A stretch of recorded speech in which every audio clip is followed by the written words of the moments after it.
en ce qu'il constitue une étape importante dans la consolidation des liens séculaires, géographiques et culturels qui unissent nos peuples.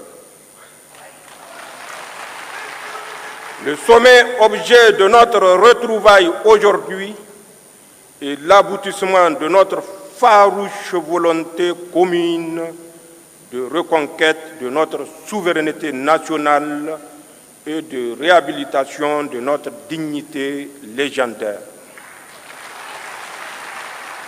Il se situe dans la droite ligne de l'adoption le 16 septembre 2023 de la charte du Liptako-Gourma instituant l'Alliance des États du Sahel.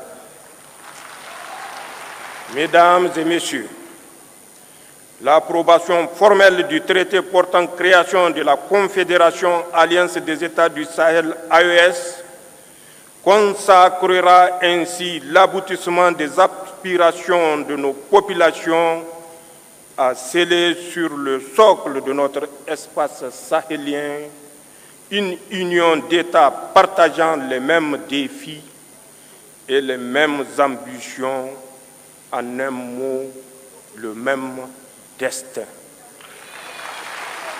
En effet, la formation de l'Alliance des États du Sahel a déjà permis d'édifier autour du Burkina Faso, du Mali et du Niger une coalition solide basée sur une architecture de défense commune et une mutualisation des moyens nourris par une solidarité fusionnelle à l'image de celles manifestées par les autorités et les peuples du Burkina et du Mali face à l'agression armée projetée par la CEDEAO contre le Niger. La constitution de ce front a dissuadé les velléités de déstabilisation de notre pays et je tiens à réitérer mon sentiment de profonde gratitude à l'endroit de mes frères Ibrahim Traoré et Assimi Goïta pour cette preuve manifeste de solidarité agissante. Mon pays vous rend un vibrant hommage pour cette prise de position. Aujourd'hui, ce front constitue le rempart contre lequel s'écrasera tout projet d'agression contre la Confédération de l'Alliance des États du Sahel. À cet égard, il me plaît de constater que le volet défense-sécurité de l'Alliance des États du Sahel connaît déjà des avancées significatives avec la mise en place de la force conjointe des États du Sahel. Au demeurant, sur le théâtre des opérations, nos armées mènent des opérations conjointes concluantes dans le Liptako-Gourma. Monsieur le Président Goïta et Traoré, la Confédération Alliance des États du Sahel va s'édifier donc sur un substrat qui assure la protection des populations contre toute menace d'agression terroriste, rébellion, banditisme armé ou tout acte hostile venant de l'extérieur. Je demeure convaincu que dans le contexte géopolitique actuel, l'Alliance des États du Sahel constitue le seul regroupement sous-régional efficient dans le domaine de la lutte contre le terrorisme, la CEDEAO ayant brillé par son déficit d'implication dans cette lutte. De ce fait, l'Alliance des États du Sahel seule nous permet de faire face aux menaces terroristes comme aucune autre structure régionale ou internationale ne l'a fait auparavant. Chers collègues chefs d'État, Tout en consolidant cet axe stratégique, il est nécessaire, dans le contexte géopolitique actuel, de coordonner nos actions diplomatiques, tant au plan bilatéral qu'au sein des organisations multilatérales, et harmoniser nos politiques extérieures pour garantir au mieux les intérêts de notre confédération, alliance États du Sahel, dans l'arène internationale. D'ores et déjà, des succès diplomatiques significatifs sont enregistrés, comme en témoigne le retour en force de nos États sur l'échiquier international, la reprise de la coopération avec les partenaires bilatéraux et multilatéraux, ainsi que la conclusion des partenariats stratégiques nouveaux. Concernant l'axe développement, il est urgent de créer les conditions d'une véritable sécurité alimentaire dans les pays de l'Alliance et mettre en place le dispositif économique, financier et monétaire nécessaire au financement du développement et à l'investissement productif dans l'espace des États de l'Alliance. L'essor économique de nos États réside également dans l'industrialisation en vue de la transformation sur place de nos produits et de nos richesses en ressources naturelles. De même que la solidité de notre confédération repose sur notre capacité à édifier les infrastructures d'interconnexion, routes, compagnies aériennes, réseaux ferroviaires, ainsi que des projets structurants dans le domaine de l'agroalimentaire, des industries extractives et de l'énergie. Dans cette marche, nos populations sont en avance sur les États. En témoigne l'engouement suscité chaque jour par l'Alliance des États du Sahel auprès de nos jeunes et de nos femmes. Cet élan populaire constitue le meilleur gage de construction d'une confédération de peuples et non un édifice bureaucratique. Chers collègues chefs d'État, nos délibérations permettront assurément d'adopter l'armature juridique et institutionnelle permettant de donner corps et identité à la Confédération Alliance des États du Sahel. Nos peuples ont irrévocablement tourné le dos à la CEDEAO. Il nous appartient aujourd'hui de faire la Confédération Alliance des États du Sahel, une alternative à tout regroupement régional factice en construisant une communauté souveraine des peuples, une communauté éloignée de la mainmise des puissances étrangères, une communauté de paix, de solidarité, de prospérité basée sur nos valeurs africaines. Les hauts fonctionnaires et les ministres des Affaires étrangères ayant finalisé et adopté le projet de traité, c'est avec un réel plaisir que je marque mon accord solennel à la création de la Confédération Alliance des États du Sahel. J'approuve également le projet de règlement intérieur du Collège des chefs d'État de la Confédération Alliance des États du Sahel. Le Niger, par ma voix, s'engage à œuvrer inlassablement à la bonne marche de notre Confédération. C'est sur ces notes d'engagement et d'espoir que je déclare ouvert le premier sommet des chefs d'État de l'Alliance des États du Sahel.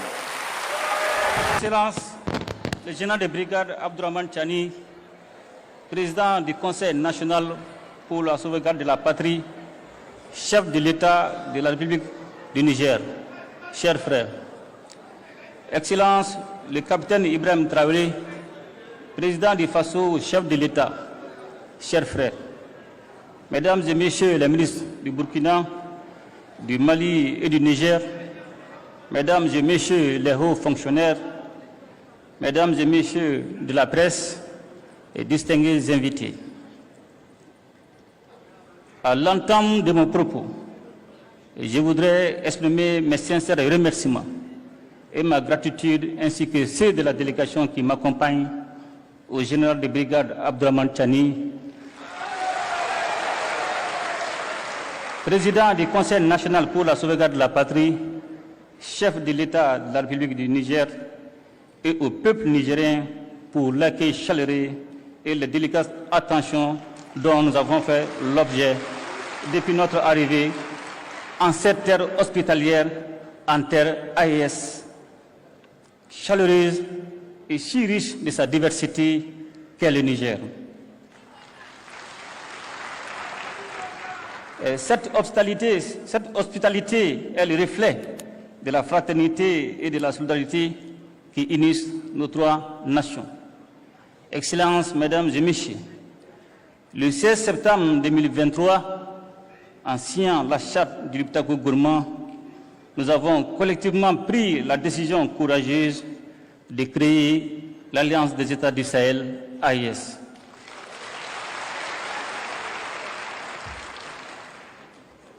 Dès les premiers jours qui ont suivi cet événement historique, les résultats ont été visibles sur le terrain. En effet, notre alliance a très tôt su traduire en action l'architecture de défense collective et d'assistance mutuelle mise en place pour lutter contre le terrorisme sous toutes ses formes et contre la criminalité en bande organisée dans notre espace commun. Je tiens à insister sur la notion d'espace commun pour saluer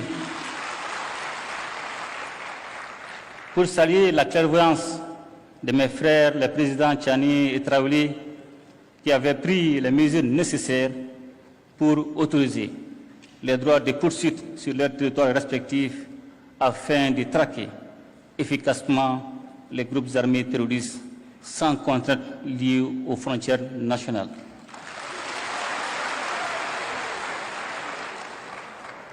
La dimension sécuritaire à l'origine de la création de l'AES est parfaitement prise en charge par nos forces de défense et de sécurité qui opèrent en totale complémentarité face aux attaques terroristes. Nos forces se projettent désormais en posture offensive pour neutraliser ces groupes sans foi ni loi.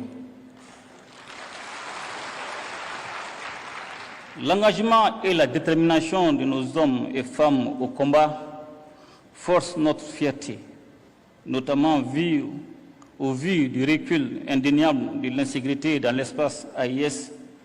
La meilleure illustration de cette avancée sécuritaire est le retour de l'État, des administrations et des populations dans des localités longtemps, bien trop longtemps occupées par les groupes armés terroristes appuyés par les sponsors extérieurs. Ainsi, aujourd'hui, il est évident que la paix a changé de camp. Pour preuve, nous assistons régulièrement à des actes de reddition d'éléments terroristes qui déposent les armes devant nos armées nationales. La mise en place de la force conjointe des États du Sahel en mars 2024 est le symbole de notre unité d'action et de notre détermination à protéger ensemble nos populations et à préserver notre souveraineté. Excellences, Mesdames et Messieurs, j'ai parlé un peu plus tôt des droits de poursuite. qui, le temps des opérations antiterroristes, abolissent les frontières entre nos trois États. Et je voudrais profiter de cette occasion pour aborder l'un des autres aspects essentiels de notre alliance commune, celui de la libre circulation des personnes et des biens. Trop souvent, les populations de nos États respectifs ont entendu prôner le principe de cette libre circulation sans qu'il ne soit une réalité vécue. Tant les tracasseries administratives et routières ont dévoyé cette ambition. D'ailleurs, je sais qu'avec mes frères, les présidents Tchani et Traoré, nous ne dirons bientôt plus les populations respectives de nos pays, mais plutôt nos populations AES. Car l'AES que nous sommes en train de mettre en place est d'abord et avant tout l'AES des peuples. Une AES dans laquelle les Burkinabés et les Nigériens seront chez eux au Mali et inversement, sans aucune forme de barrière bureaucratique. Cette liberté de circulation sera sous-tendue par une accélération des investissements dans le domaine des infrastructures routières et ferroviaires et aériennes, et dans celui des nouvelles technologies de l'information et de la communication. Toute chose qui catalysera l'approfondissement des investissements dans le domaine de la production agricole et dans celui des industries de transformation, profitant ainsi de la complémentarité de nos économies.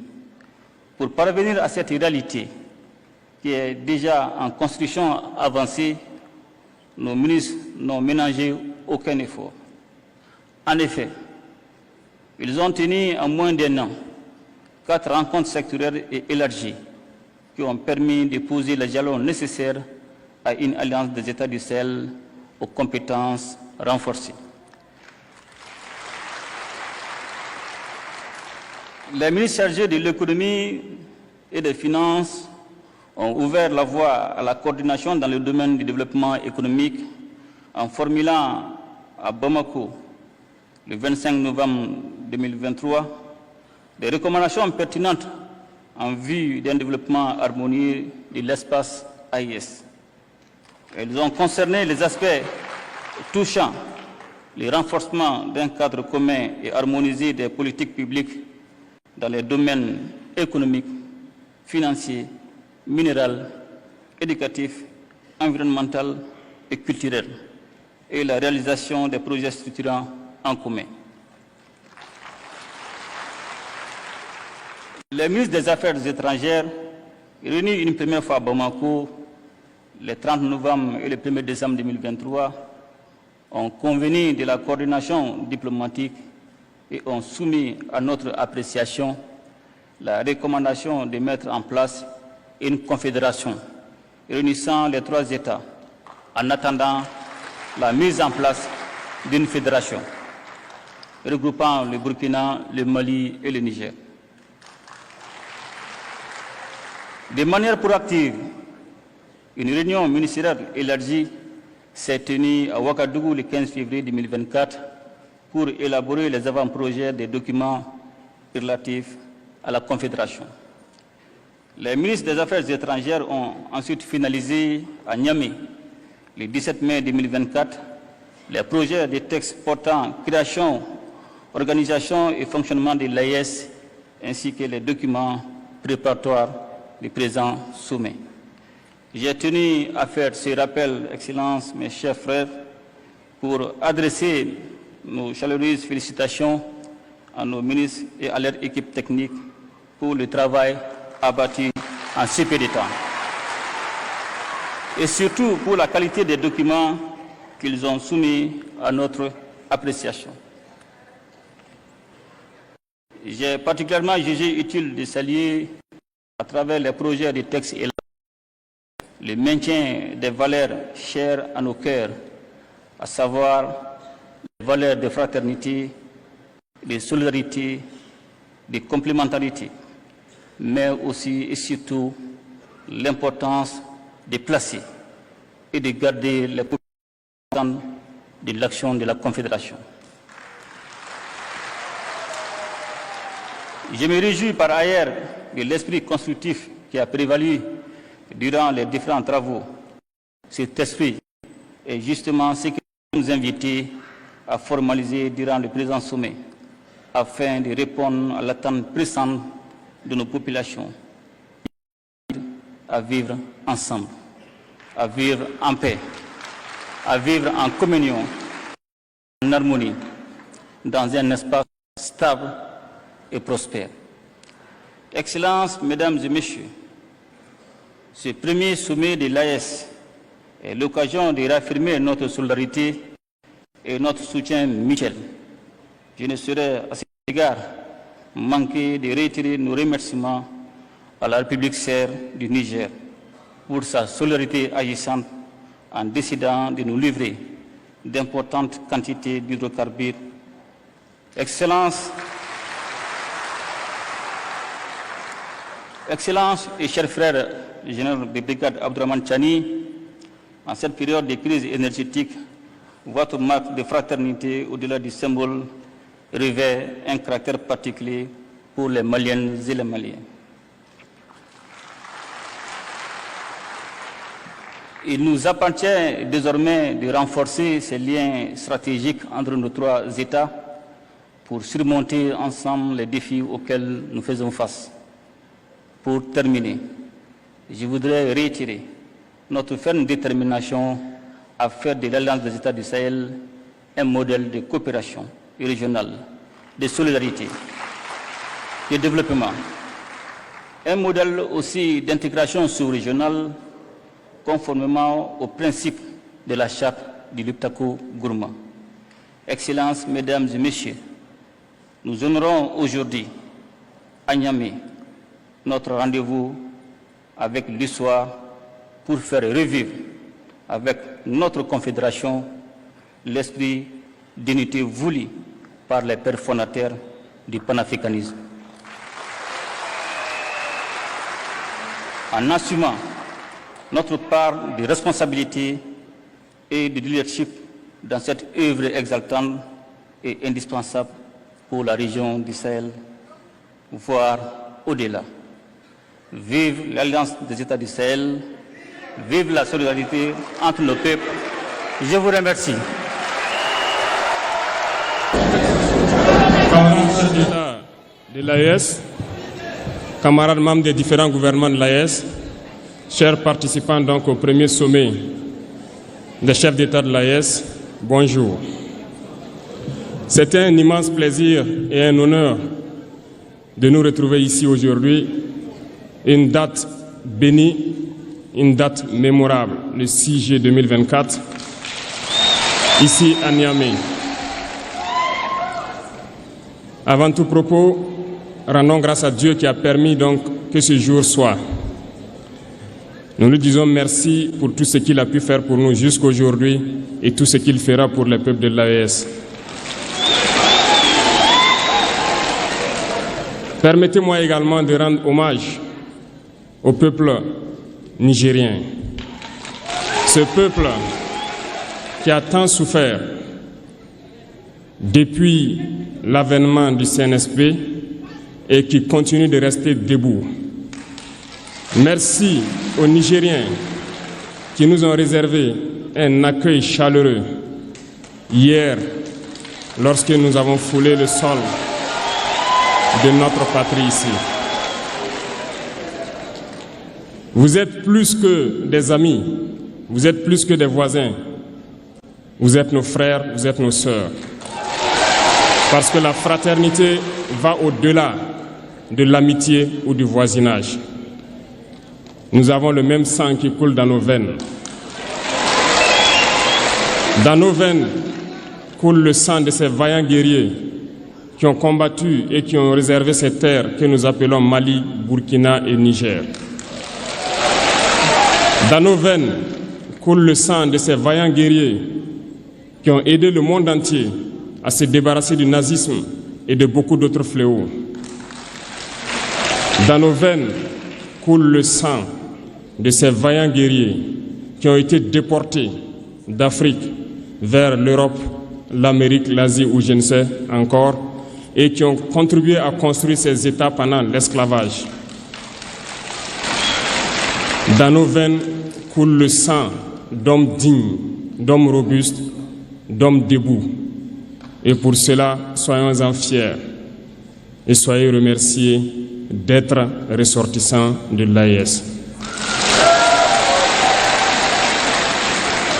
L'Afrique, ce continent qui a tant souffert et qui continue de souffrir du fait des impérialistes. Ces impérialistes n'ont qu'un seul cliché en tête. L'Afrique est l'empire des esclaves. C'est comme ça qu'ils voient l'Afrique. Pour eux, les Africains les appartiennent. Nos terres les appartiennent. Nos sous-sols les appartiennent.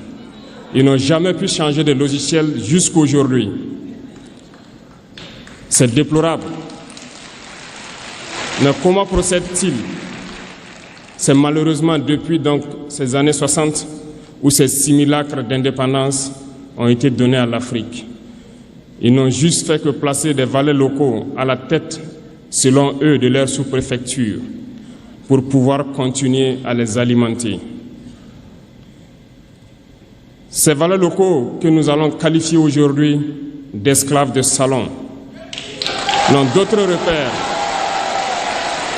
que de chercher à vivre comme le maître, à satisfaire le maître et à faire tout ce que le maître lui dicte. Ils volent, ils pillent nos États, amènent tout chez le maître et leur richesse est conservée chez le maître. Ils font tout pour vivre comme le maître et toujours le satisfaire.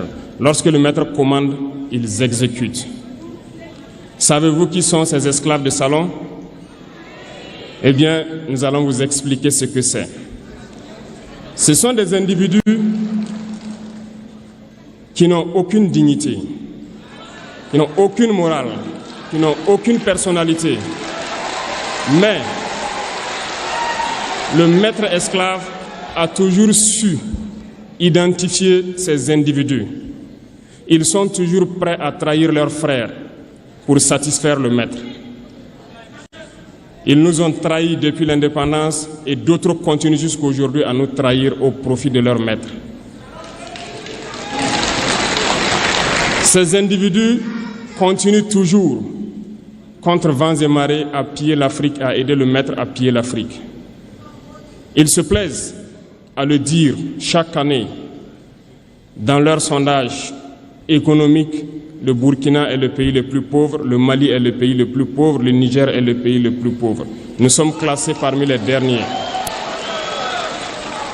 Très bien, si nous sommes aussi pauvres qu'ils le disent, mais quand est venu le moment de prendre nos responsabilités, nous avons demandé à ces maîtres de quitter les lieux. Pourquoi ne veulent-ils pas partir?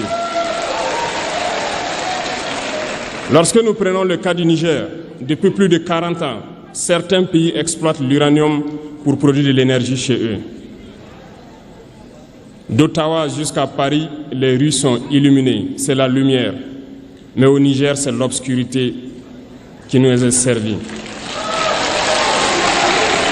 Lorsque vous partez dans nos États, nos sols sont troués de toutes parts pour rechercher les métaux précieux tels que l'or. Mais souvent, il n'y a même pas la moindre route accessible pour atteindre les zones où ils exploitent l'or, encore moins certains services sociaux de base. Voilà pourquoi nous avons décidé de nous révolter et de prendre le destin de nos pays en main. Il y a bien d'autres exemples. Mais lorsque nous avons décidé ainsi, eh bien, nous avons été approchés par certains esclaves de salon pour nous passer le message de leur maître. Parce qu'ils avaient créé cette sorte de chaîne polymère qui se relève à la tête de nos États pour les servir. Et nous sommes venus briser la chaîne. Et c'est inconcevable pour eux.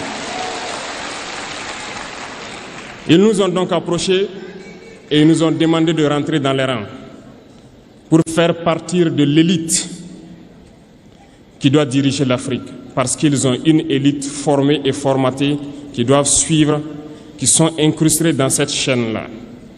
nous avons refusé de rentrer dans leur rang. Et dès lors, les hostilités ont commencé. Et ils ont fait fourvoyer dans nos zones plusieurs mercenaires, des formateurs.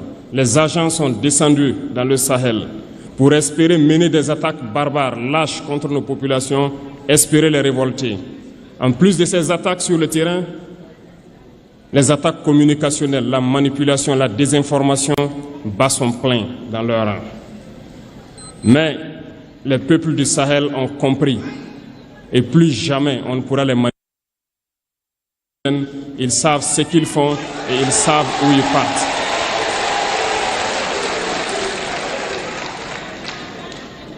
Nous n'allons plus permettre cela. Les gens sont éveillés et les gens se battent aujourd'hui, pas pour nous-mêmes, mais pour les générations à venir. Et merci à tous pour le combat qui est livré. Cela ne nous fait jamais pleurer. Nous n'allons pas trembler. Nous allons affronter. Nous allons nous battre pour l'indépendance réelle, pour notre liberté.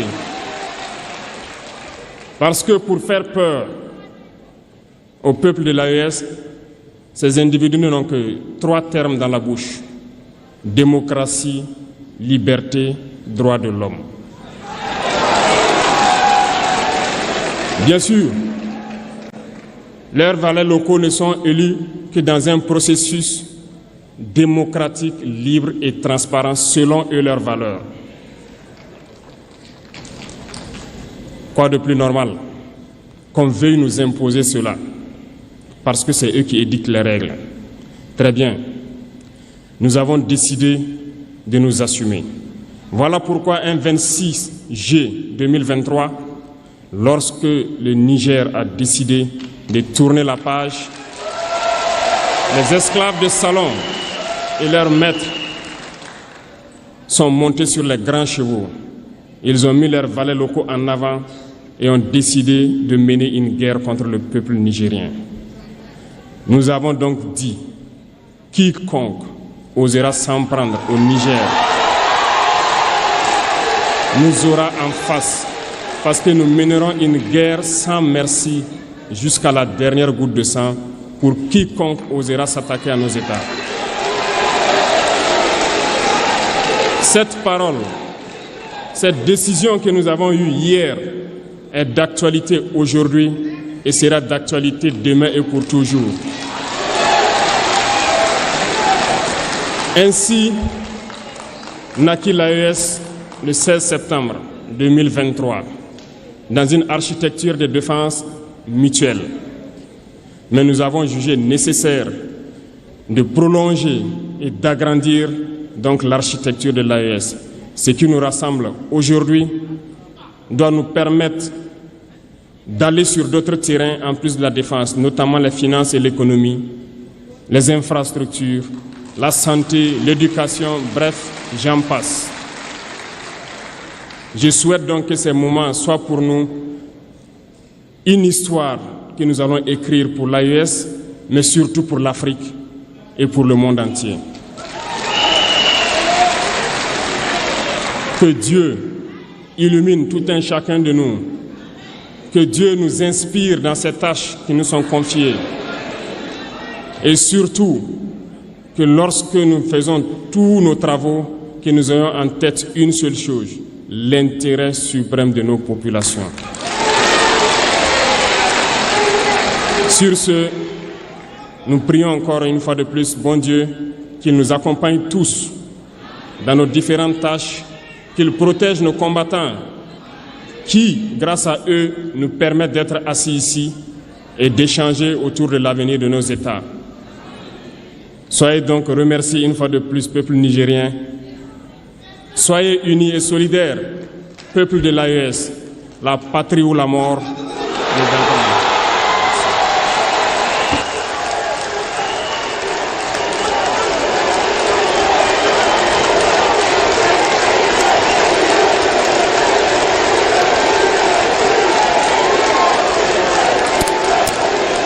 Merci.